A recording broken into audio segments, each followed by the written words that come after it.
Right. Good afternoon, Berlin. Saying that really makes me feel like a rock star and a bit weird. We haven't had lunch. Anyway, are we all good? Let's get started then. So, as you can read on the slide, I would like to start today's talk with a story we have all heard before. Imagine a world where cars weren't machines. They were handcrafted treasures. Picture the sweat, the shouting, the whirlwind of chaos as workers struggled to build them. It was the early 1900s, and a single car took days to make, a luxury only the richest could afford. Inside the factory, the air thrummed with frantic energy, a flurry of tools and voices. Imagine yourself, just a single worker, feeling the pressure from every side to impress your boss, to finish the car, to satisfy the endless demand. Then Henry Ford arrived. He saw beyond the chaos, envisioning order and efficiency. The factory noise faded, replaced by the relentless hum of a conveyor belt. Workers found their rhythm, each task a precise step in a well-oiled machine. The results were staggering. Cars that took days now rolled off the line in mere minutes.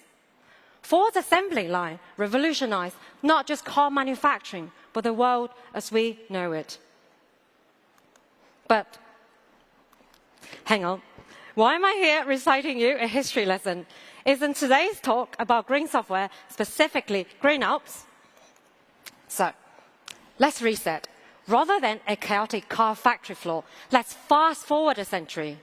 Imagine the software teams of yesteryear.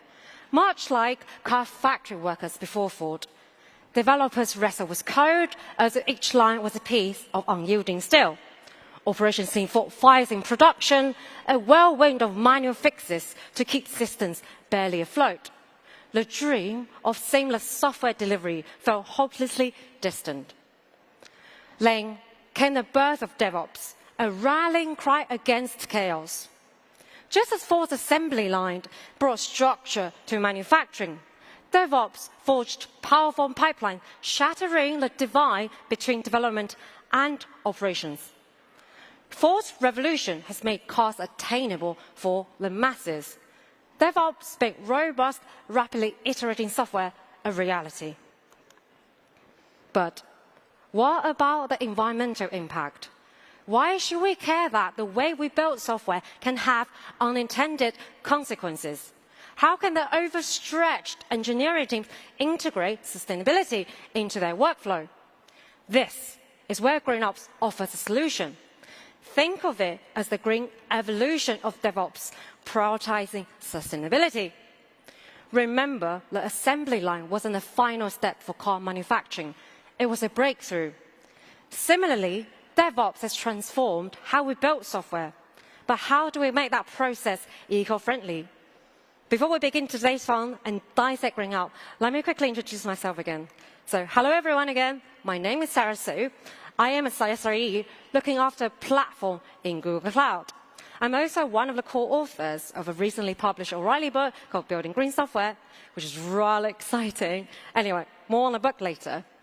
Additionally, I'm the project chair for the Green Software Principles for the Green Software Foundation. So, remember our favorite ladies from the factories earlier. Think back to how things were before DevOps came along. It was a bit of a free-for-all. Developers coded, operations team fought fires, and software releases were a stressful affair for everybody.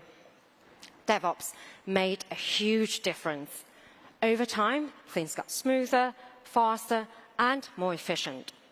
It was like Ford in choosing the assembly line, a shift in thinking that brought huge improvements. But here's the thing. DevOps not only accelerated our software development and delivery, it also boosted our flexibility in the cloud. Now we can spin up environments, test, and deploy at much improved speed. However, this newfound agility came at a cost. Cloud expenses began to spiral out of control. And this is why we need FinOps. Think of it as our favorite finance guru, helping us getting our spending under control. Did you know that over-provisioning in the cloud is equivalent to driving a monster truck when a scooter could do the job. Did you know that in 2021, a staggering of $26.6 billion were wasted in the public cloud just because of over-provisioning and resource left idling? And here are the 3 phases of FinOps. First, it's all about giving us that X-ray vision into our cloud costs. No more surprise bills, just clear data on where the money goes and why. Secondly, it's about optimizing the cloud usage, fine-tuning configurations, shutting down unused resources. We're trying to make sure we're not driving a truck when scooter could do the job. I really hope you're enjoying this video. Do you know LeadDev offers way more than this? I'm a fan of the LeadDev newsletter. I find really practical knowledge about leadership. Then I was like, oh, there is this big community here doing all of these content, so let me figure out a little more. Let me dig in a little. What do you have? So make sure you check out leaddev.com.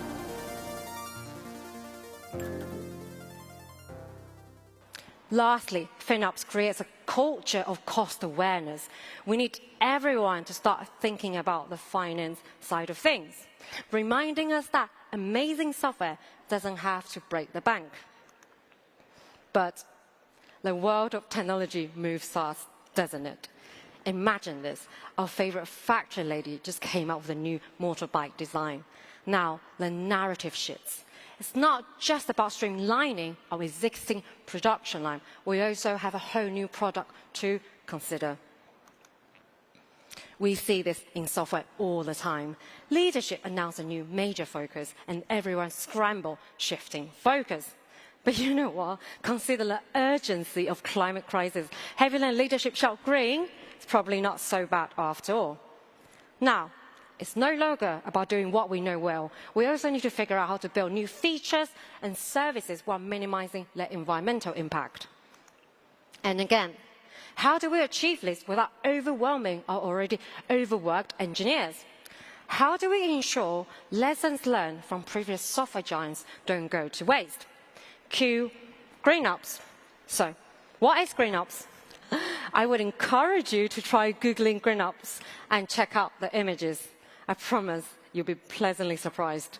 Instead of fancy charts and graphs, drum roll, you'll be bombarded with fossils. Now, you might think I've lost the plot, and I wouldn't blame you, but there's a reason behind this. The image here is also a GreenOps, which is a medium-sized trilobites. Trilobites were ancient creatures that thrived millions and millions of years ago. They were incredibly successful, they adapted, they evolved, but ultimately they went extinct. So what can we learn from this unexpected fossil image? In tech, we're obsessed with the shiny new thing, but we've often been blind to the environmental cost. GreenOps is about ensuring the tech industry doesn't go the way of trilobites. It's about learning to design, build and run software in a way that safeguards our planet. So, as I promised, the fossil image isn't so random after all.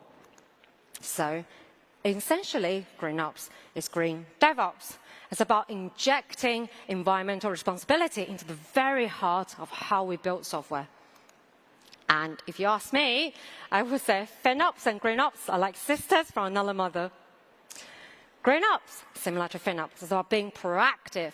It's thinking about environmental impact from the very beginning of a project to the very end.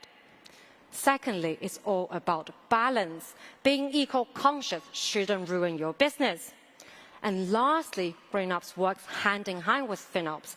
They're like two sides of the same coin, focusing on both financial and environmental optimization. Okay, we have talked about the why of GreenOps. Now, let's get down to the how. First, we need to measure and monitor. We need that crystal clear visibility so we can optimize to our heart's content. Next, we should look for on-demand management of resources. This will help us not over-provision and leave things idling. Then we should consider modern architecture, such as microservices or serverless. Those considerations can help us work more efficiently and have greater agility. It's also quite obvious that all those practices here are well-established patterns borrowed from other software engineering disciplines. Again, demonstrating that GreenOps is a natural extension of DevOps and FinOps. Now, let's steal a page from GreenOps' favorite sibling, FinOps. Remember those three phases they apply beautifully to GreenOps as well, where we inform ourselves of the current footprint before we optimize using the gathered data, and finally we operate to embed sustainability into our daily operations. And here's a fun side note. Remember those fossil images we see earlier? Well, let's change that. It's time the world associate GreenOps with DevOps and FinOps. What do you think? Can we reshape Google's image algorithm and make GreenOps a little bit more techy? And maybe even save a few confused archaeologists from wondering why they're getting all those tech conferences invites. Right, as we wrap up, you should join us at the Green Software Foundation. The GSF is similar to the CNCF, that we are part of the Linux Foundation family. Our mission is to change the way we build software so our hard work doesn't harm the environment. And you should read my book, Building Green Software. We're also excited to announce that we're starting an online book club. So do scan the QR code if you prefer to absorb our terrible puns through your ears. Oh, and I should probably mention there will be a book signing at 4:50 in the O'Reilly booth. So if you want to come grab a free copy or just to say hi, please pop by. I would like to finish today's talk with a cheesy quote that I've came up with. Let us use sustainability as a motivator and differentiator for software engineering problems. Thank you.